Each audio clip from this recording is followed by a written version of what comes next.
Vamos cumprir pelo menos um pouco do nosso horário. Convido para... Deixa eu me apresentar. Eu sou Maura Cristina, sou coordenadora estadual do MSTB, Salvador, Bahia, e também faço parte do núcleo do Centro Histórico, onde estamos hoje com o Fórum de Chácara Santo Antônio.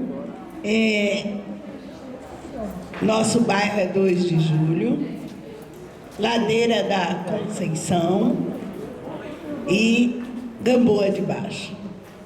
Vamos iniciar o trabalho. Convido para a mesa o senhor Paulo Modesto,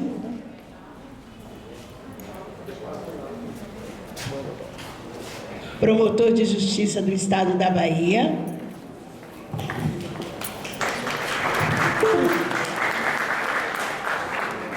e Cleide Magali, professora da UNEB.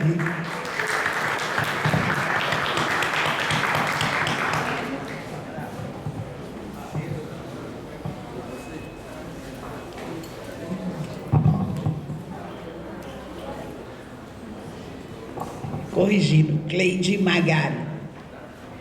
E a relatora Fernanda Cristina Silva Gonzalez. Ok? Bem, temos uma missão, hein? Ora! Vamos lá. Vamos iniciar. Mas tem um não solto, não.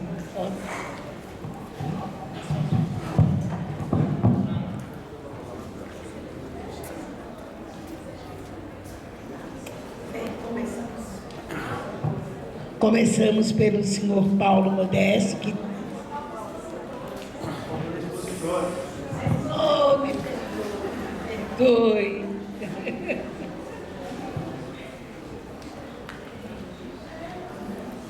Meu Deus, expositor Sabrina Durinho.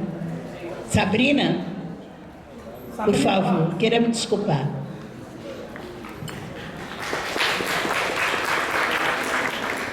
É a participação social do PDD1, é a nossa palestra, ok? A nossa mesa, ok? Vamos, Sabrina, tudo bem de começar por ele? Ok? Ele tem horário para sair, o senhor Paulo.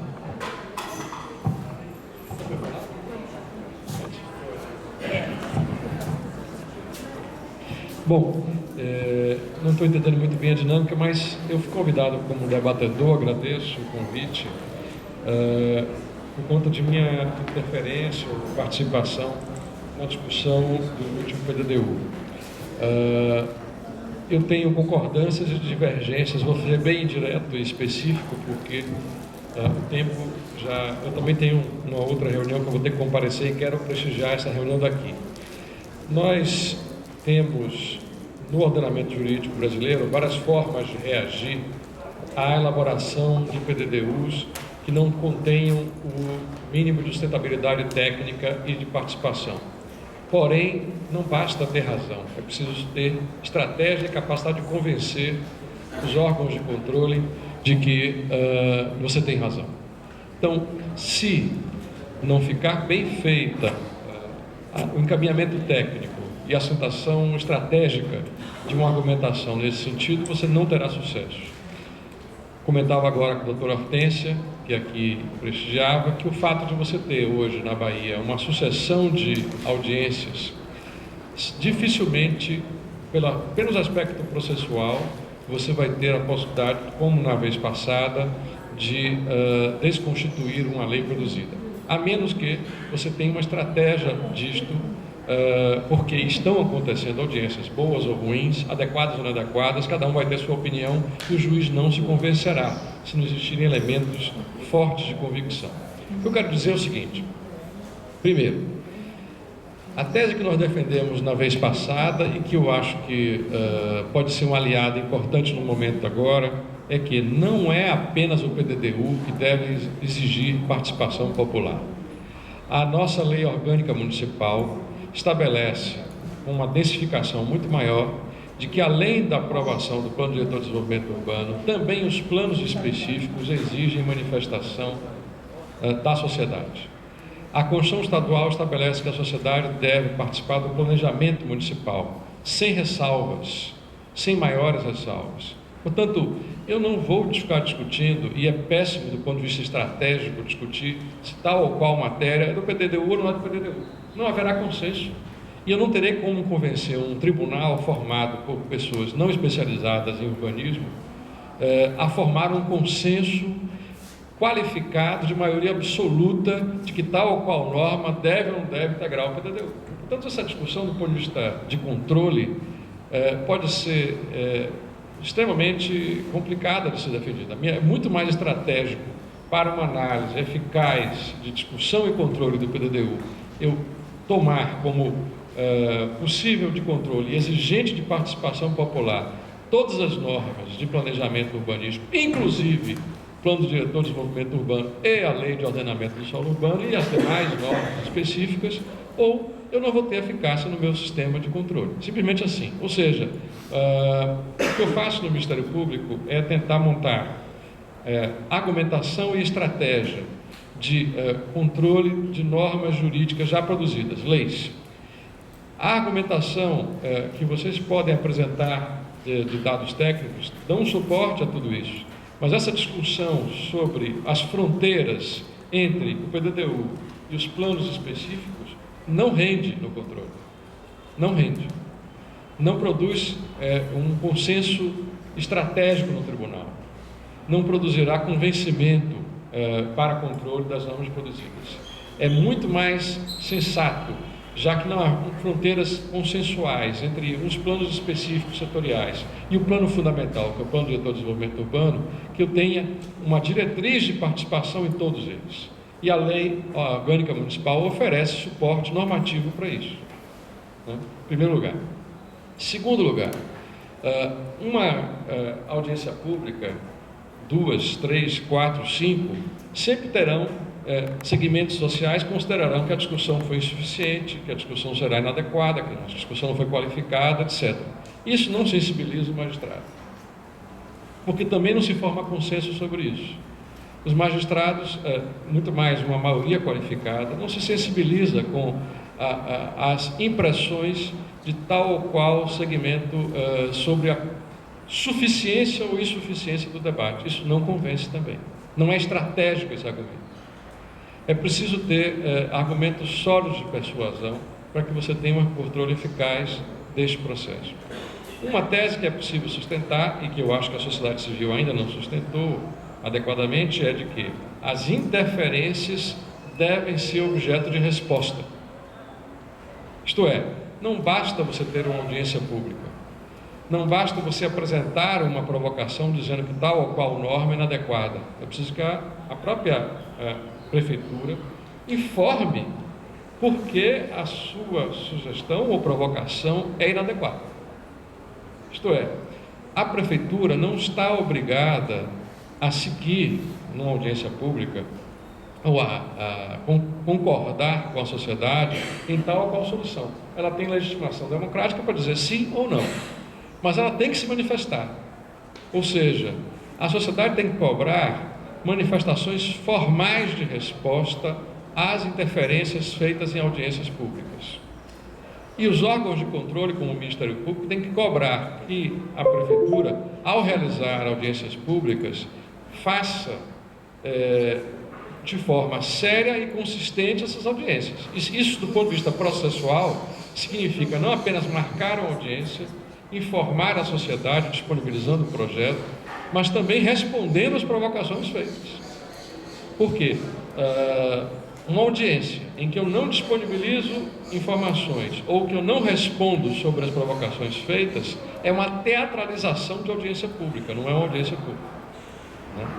A audiência pública consistente exige o que eu chamo de restrição da discricionariedade, mas uma restrição da cognitividade no sentido cognitivo, ou seja, eu não tenho a obrigação de seguir, em termos decisórios, o que a audiência pública sugere, mas eu tenho a obrigação de conhecer o que a audiência pública informa, de me manifestar sobre o que está ali sendo colocado.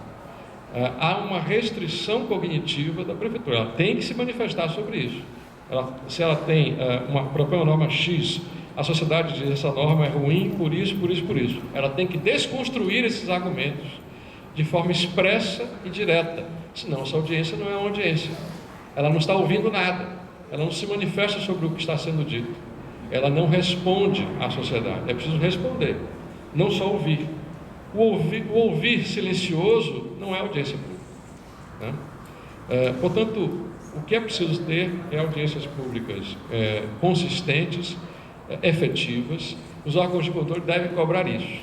O fato de nós termos várias audiências dificultará que você diga, como nas vezes passadas foi muito fácil de dizer, que não havia debate consistente com a sociedade.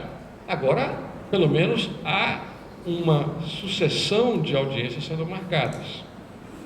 Isto está sendo feito de forma adequada. É preciso documentar que isso está sendo feito ou não.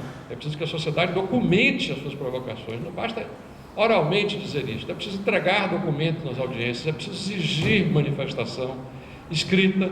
E a partir desta não resposta, você tem argumento processual para atacar o resultado feito, caso seja necessário. O importante é, a sociedade tem que ser consistente estrategicamente para não ficar apenas se lamentando depois que o Poder Judiciário não se convenceu que ela tinha razão. Muito obrigado.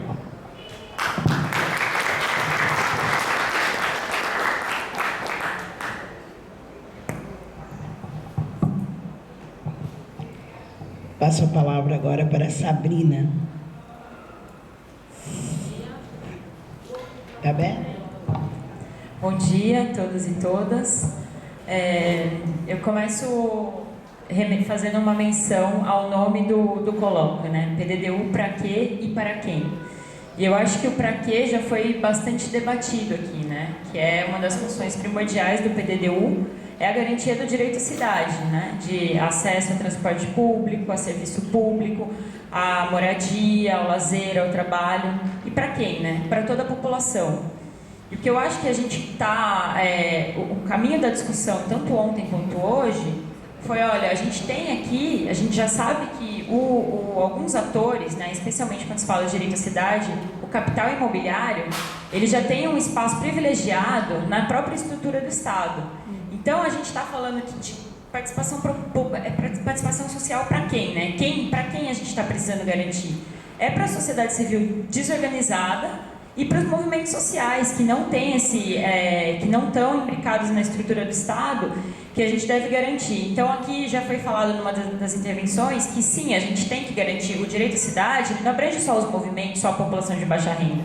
Tem os interesses do capital imobiliário, tem os interesses da elite, só que a gente precisa que essa discussão seja feita à luz do dia, né? Que seja feita com contraditório, nos espaços adequados. A gente tem uma ampla legislação diversa, que também já foi falado, especialmente na mesa de ontem, que foi a mesa jurídica, né? Na mesa de abertura.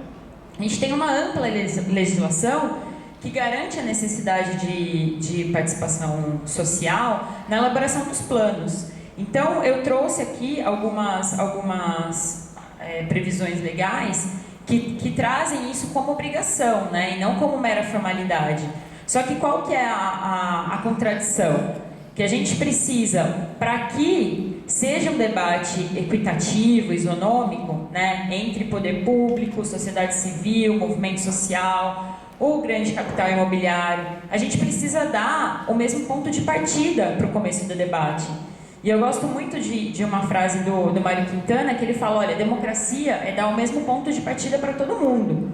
Ponto de chegada vai depender do caminho, né? Mas assim, isso é a função do poder público.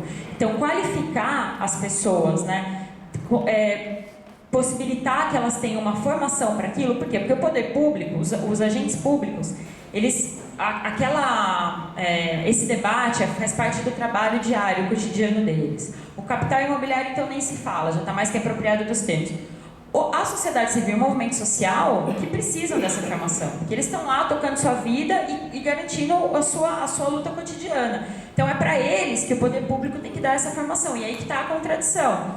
Porque a participação social, apesar dela estar prevista na legislação, ela pode ser vista muitas vezes como um problema para o poder público, né? Porque ela vai atrasar o cronograma de atuação, ela vai deslocar a ordem de prioridades, né? Você vai colocar mais foco no que a sociedade está trazendo para o debate, não necessariamente vai ser coincidente com o que o poder público está trazendo, está querendo dar luz. Então, é essa contradição que a gente precisa ver como se supera, né? Nessa qualificação, nessa isonomia do ponto de partida desse debate. E aí eu passo para as previsões legais, né? Que já foram faladas, mas eu quero reforçar, porque assim, a gente já falou um pouco ontem do papel do direito, né? Que é um papel acessório, ele não deve ser o papel central, porque a discussão que se faz quando se constrói, né, o direito à cidade, um PDDU, é uma discussão política, e o direito vai na sequência disso, né? Então, a gente tem, né, desde da organização do capítulo da política urbana na Constituição, garantindo a gestão democrática como uma das diretrizes. O artigo 2º, né, do Estatuto da Cidade também diz que a gestão democrática, por meio da participação da associação representativa de segmentos da comunidade, é uma diretriz da política urbana. O artigo 43 traz as audiências públicas como requisito da gestão democrática da cidade. O artigo 45 também. E principalmente, especialmente o artigo 40, chama atenção, eu queria dar um destaque especial para ele, porque ontem aqui foi falado as sugestões que levantaram para que o poder público municipal receba como orientações para seguir as audiências públicas. Me chamou a atenção porque isso já está previsto na Resolução 25 de 2014 do Conselho das Cidades. Todas as sugestões que foram apresentadas ontem já estão previstas nessa resolução. Que são o quê, né? O artigo 40 do Estatuto da Cidade, ele fala da necessidade de publicidade para a elaboração do plano. E aí essa resolução, ela vem desmembrar, especificar quais são esses requisitos, né? Que são ampla comunicação pública em linguagem acessível por meio dos meios de comunicação social em massa, ciência antecipada do cronograma, dos locais de reunião, de estudos com prazo mínimo de 15 dias, publicação dos resultados dos debates ocorridos durante a reunião, para que todo mundo, inclusive quem não participou, possa ter acesso. Alternância dos locais das reuniões, para facilitar que as pessoas que moram em lugares diferenciados possam tenham uma facilidade de locomoção. Que elas ocorram em locais e horários acessíveis a toda a população. Então, foi falado ontem, né? As audiências estão ocorrendo na segunda, terça e quarta. Isso não pode acontecer, né? É preciso que elas sejam nos fins de semana.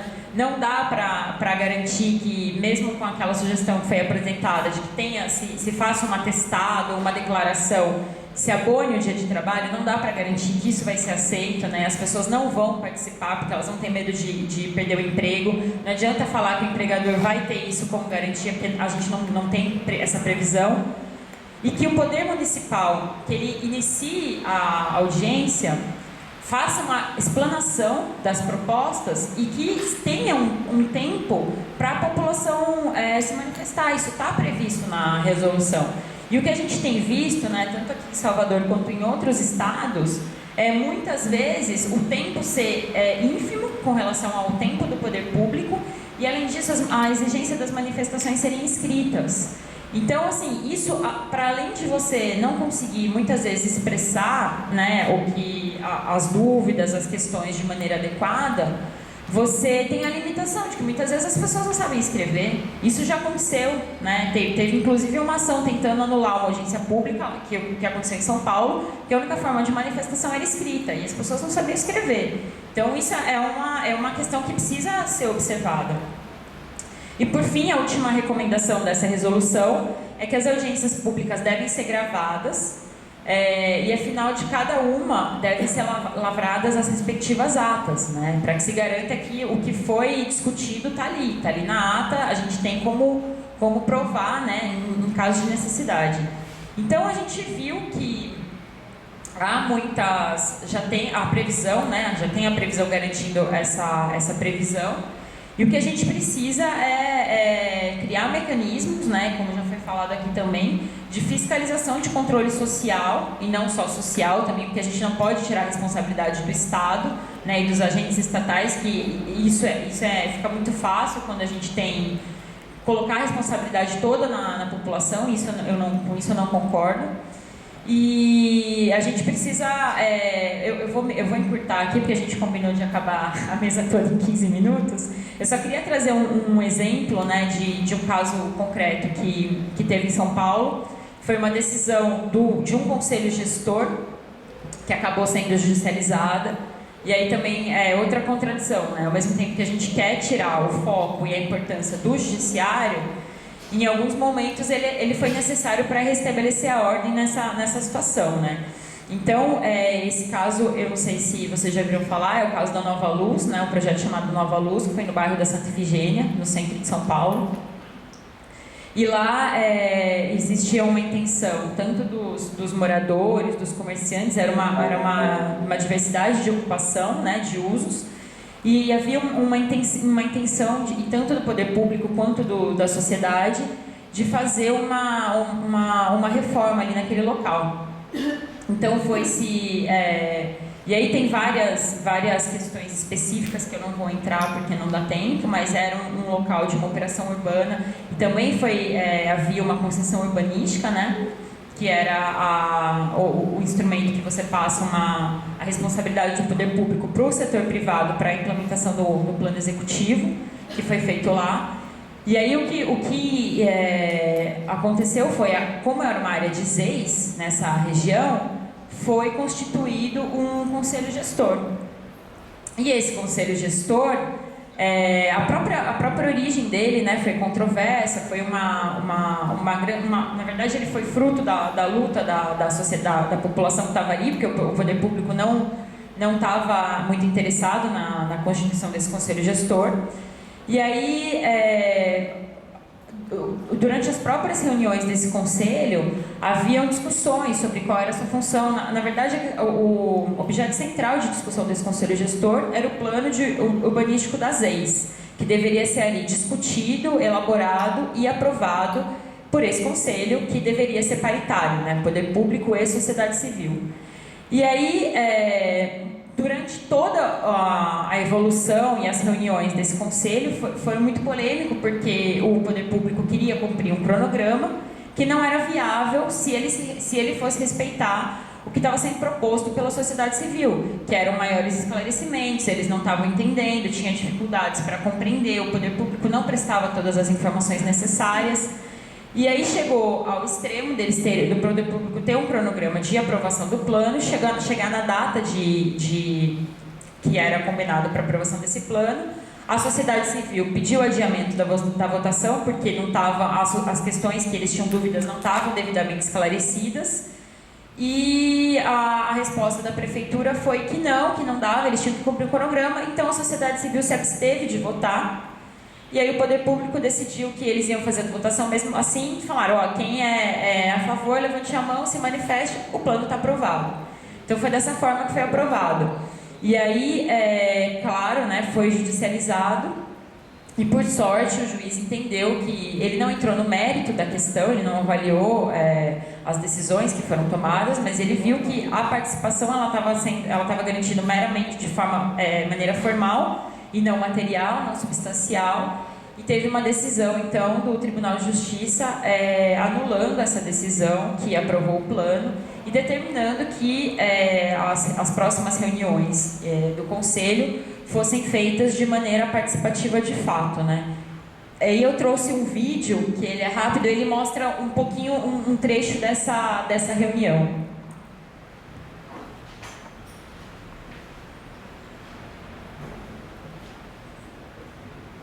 A gente submete à aprovação do plano hoje.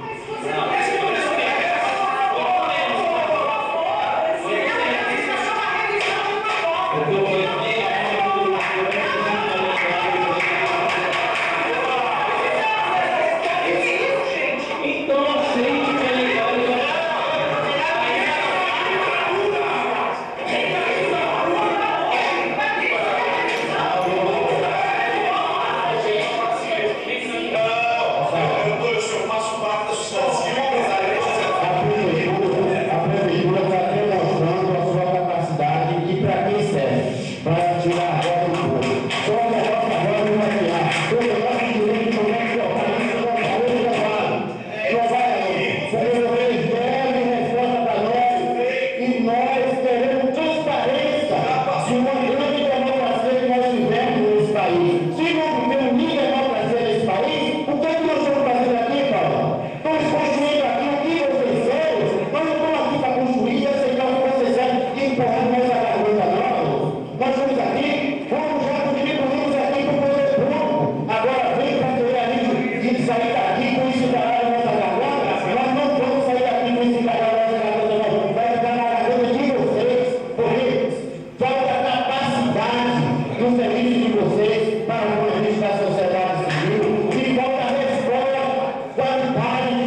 que vocês vão tocar para a doença? A hora que tem que tocar para a doença, quem quer que a gente volte esse documento, não é o governo, não. E outra coisa, Daniel, todo o trabalho do conselho foi mal gestido. Sabe por quê? Gerido. Sabe por quê, Alonso? Sabe por quê? Porque vocês não constituíram o conselho gestor quando ele se constituíram. Vocês fizeram as diretrizes após o projeto já pronto. Isso está errado. Existe lei e termo de referência para dizer que a forma que vocês conduziram está errado. As diretrizes não foram inseridas no projeto preliminar, não habilitaram o projeto, e agora vocês querem aprovar plano urbanístico sem ter dado a possibilidade da população de discutir o plano.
O áudio ficou muito prejudicado, mas assim, foi... Aí no fim ele fala, quem é a favor levanta a mão, o poder público levanta a mão, quando a população tá pedindo mais tempo de debate.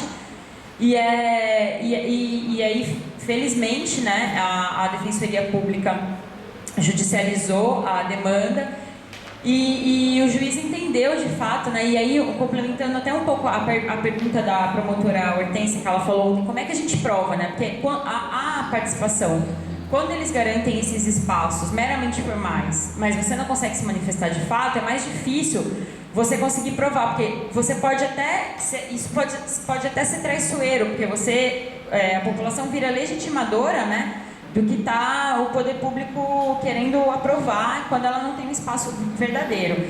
E isso foi provado por meio das atas, porque durante a discussão do próprio processo do Conselho, as atas eram feitas de forma esquematizadas. E uma das definições do Conselho foi que eles queriam a transcrição da ata, porque eles não estavam confiando no poder público. Então a ata era transcrita na íntegra, né, do que eram a fala das pessoas. Então as atas de cada reunião chegavam a ter 80, 90 páginas por reunião. Né? E por fim, o que parecia, né, estranho acabou sendo uma forma de provar que a participação não foi feita. Então às vezes era possível fazer a filmagem, às vezes o poder público permitia, então por meio de filmagens e da ata foi possível que o juiz compreendesse que era de fato necessário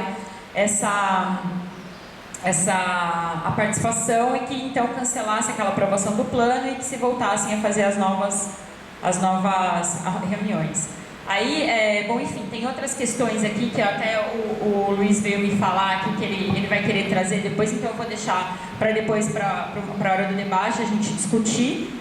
Mas o que eu queria deixar aqui para vocês é que, assim, essas audiências públicas aqui, elas devem ser feitas, né, do PDDU, devem ser feitas ainda no âmbito do Executivo, né, é preciso que se garanta isso. E a gente sabe que, historicamente, os direitos, né, se a gente for olhar para a história do nosso país, os direitos nunca foram concedidos, né, eles foram sempre fruto de luta, né, de luta do povo. Então, o que eu queria deixar para vocês muita energia assim, e confiança na luta de que vocês consigam, de fato, aprovar um PDDU que garanta o direito à cidade aqui para Salvador. Obrigada.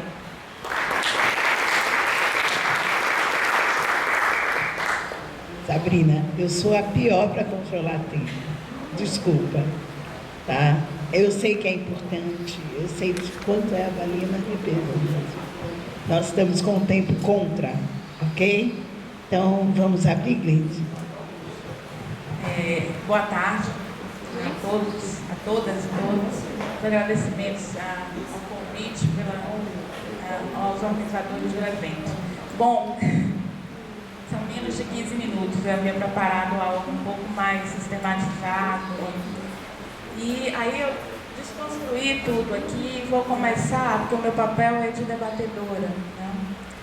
Deixa eu só colocar inicialmente o meu locus. Eu sou Cleide Magali, professora da Universidade do Estado da Bahia, e eu gostaria de provocar, né? A primeira provocação é colocar, a partir da experiência dessa manhã, eu havia comentado com a nossa coordenadora, do pequeno espaço que sobrou para o tema participação social, né?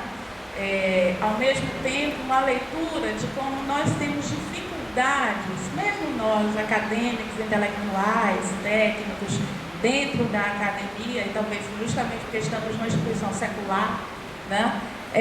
Nós temos dificuldade de implementar metodologias participativas. Essa manhã é um exemplo disso, né? E logo nós, que somos especialistas e técnicos nisso. Então, a partir dessa leitura, eu fiz um resumo aqui. Eu tinha trazido algumas polêmicas já, a partir do que seria o direito achado na rua, a partir do que é a participação do PDDU de Salvador, mas eu vou partir, as polêmicas, vou pautá-las justamente em algumas falas de hoje, da nossa manhã. É esse o papel do debatedor. Então, todo o tempo eu ouvi falar aqui que a Constituição, o Estado Democrático de Direito brasileiro deve garantir a participação social nos processos. Há um problema, né? A Constituição brasileira diz que a iniciativa popular é, né, a desencadeadora dos processos legislativos e não a convidada para o baile, né? Aí eu pego algumas falas de hoje pela manhã. O direito, o PDDU tem um aspecto jurídico e tem um aspecto real. Segundo a perspectiva do direito achado na rua, a teoria crítica do direito, né, o direito deve emanar as leis, a legislação, das necessidades da sociedade. Então, algumas coisas, como, por exemplo, qual é de fato a concepção que a gente tem de democracia, e ali numa fala foi posto isso por alguém do movimento social. Nós temos diferentes concepções de democracia, nós temos, portanto, diferentes grupos envolvidos e, portanto, temos diferentes concepções do que seja participação. Participação social é o quê? Aumentar a eficiência dos governos. Participação implica em aumento da justiça social. Participação é uma retórica, né, dos políticos e governantes. Em algumas falas aqui na mesa, eu ouvia sempre dizer assim: a Câmara de Vereadores e a sociedade civil, né, a prefeitura e a sociedade civil. Toda a perspectiva de participação, inclusive posta no texto, né, é que não haja essa separação, né?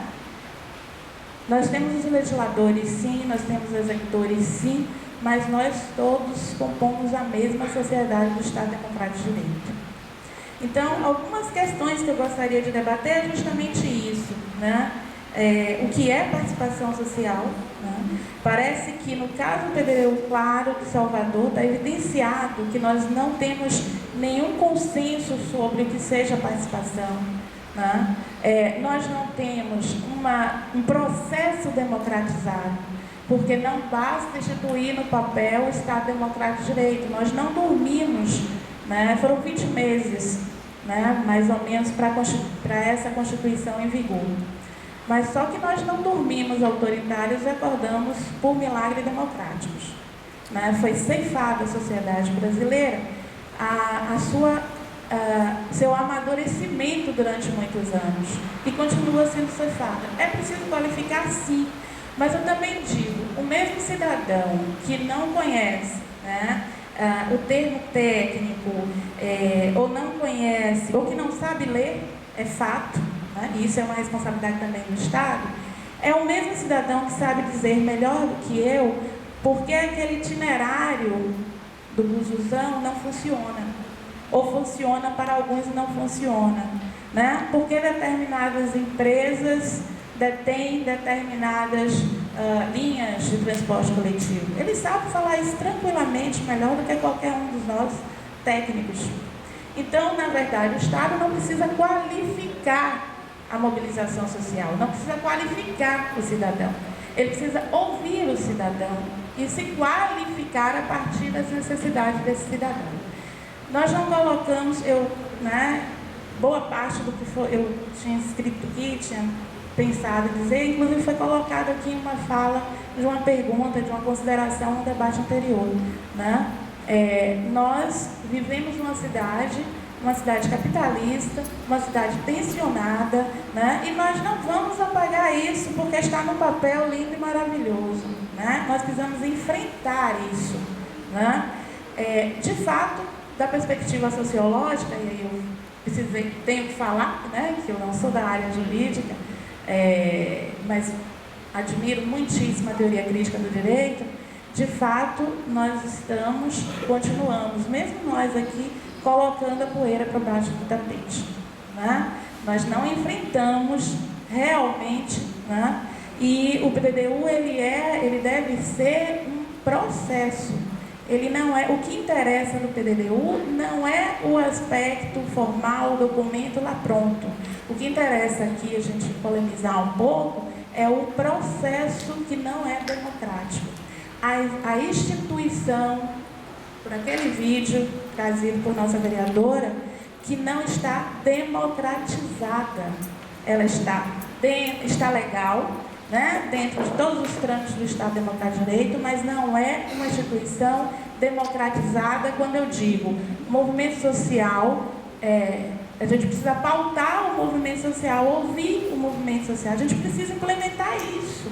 A gente não precisa implementar isso, isso é um processo, né? O PDDU, ele é um artigo final desse processo e não o instrumento principal. Eu acho, inclusive, eu vou sugerir que na próxima organização de evento, inclusive na minha instituição, nós comecemos justamente por isso, né? Não o que é o PDDU, mas sim o que é a participação, o que é a sociedade civil, o que é a democracia, o papel da Prefeitura Municipal de Salvador nesse né?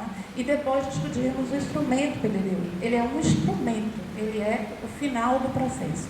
Bom, eu vou respeitar as falas, os 15 minutos, né, para poder ser coerente até com o que eu acabo de levantar aqui com relação à importância do debate sobre o que é participação social, ou seja, para garantir a participação nessa mesa, tá? Obrigada.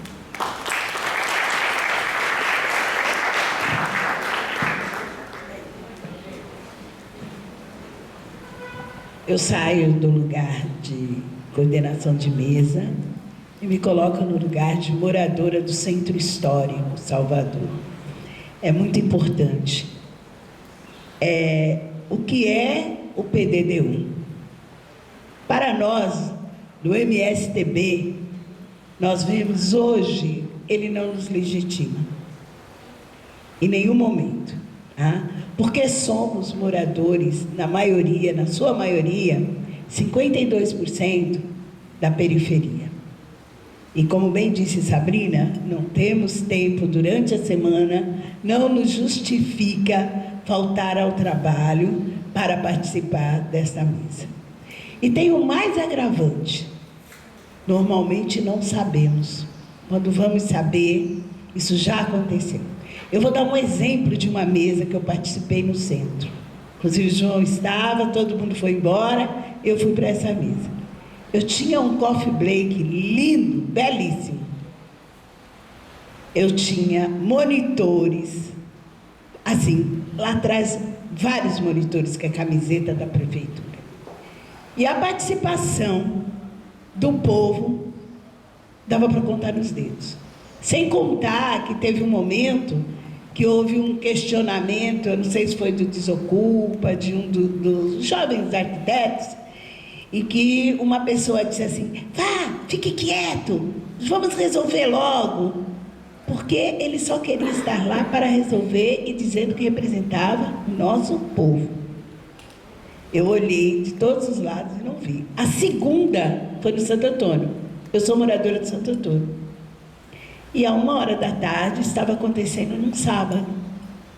Falei, é mesmo? Ninguém me avisou, eu sou do conselho. Eu não recebi nenhum e-mail. Os outdoors dos ônibus eu não vejo também. Então, eu acho que tem algo que é muito sério. Nós sabemos a resposta e por que isso não é tão bem divulgado. E concordo, Cleiton, concordo plenamente. Primeiro, vamos falar da participação, porque a cidade é nossa. Quem tem que pautar a cidade somos nós. E nós não estamos. Sinceramente, não estamos. Aí nós fazemos apelos pós o ocorrido e nós não temos legitimidade. Aí eu trago para vocês a compra de 123 imóveis da Rua Chile. Ela está lá parada, comprada somente por um único grupo, Massa Fera. E nós, cidadãos que nascemos no Pelourinho, fazemos história no Pelourinho, trabalhamos no Pelourinho, criamos nossos filhos de escola, estamos aonde? Não somos chamados. Se somos chamados, são alguns organizados. Eu quero saber aonde está o povo para estar discutindo isso. De contrapartida também, nós temos várias, e nem quero abusar do tempo, né? Marina Clock também, que está acontecendo, várias atividades em Salvador, onde não existe a presença da população para estar discutindo. Tem que parar para organizar isso, tá? Para nós, a MSTB, nós sabemos que o PDD1 é para a classe dominante.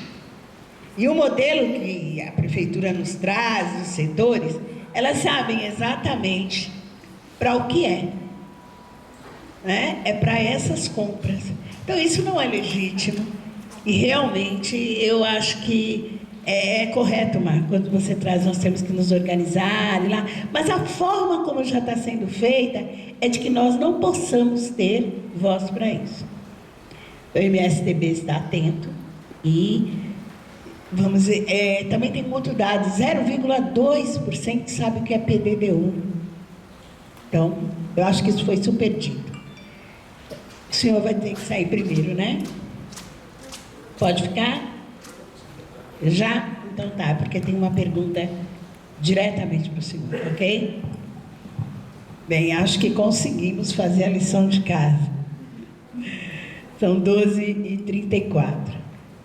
Vamos abrir para as perguntas? Parabéns mesmo. Seu nome, por favor.